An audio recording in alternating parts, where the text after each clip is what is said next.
Saudara pelaku usaha kafe dan rumah makan di Langsa menilai larangan buka puasa bersama di kalangan aparatur sipil negara atau ASN tidak berpengaruh besar pada bisnis kafe. Sejumlah pengelola rumah makan mengatakan kalangan yang melakukan buka puasa bersama di kafe lebih banyak masyarakat umum dan kaum milenial.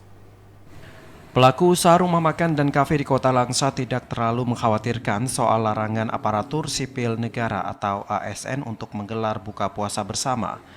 Salah seorang pengelola kafe, Yana Ayudia, menyebutkan biasanya kalangan yang lebih banyak melakukan buka puasa bersama di kafe adalah masyarakat umum serta kaum milenial.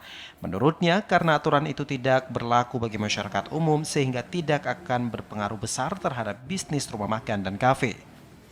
Mungkin adanya edaran itu larangan untuk buka puasa bersama di kalangan pejabat juga ASN sedikit tidak berpengaruh buat kami karena target pasar kita adalah milenial, masyarakat umum dan juga keluarga. Karena di sini kami ingin bangkit dari keterpurukan pasca pandemi menuju endemi.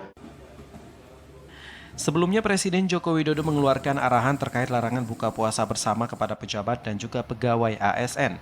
Aturan larangan tersebut tertuang dalam surat edaran Sekretaris Kabinet Republik Indonesia. Adapun alasan larangan pejabat dan pegawai ASN menggelar buka puasa bersama berkaitan dengan penanganan COVID-19 yang saat ini masih dalam transisi dari pandemi menuju endemi sehingga masih diperlukan kehati-hatian.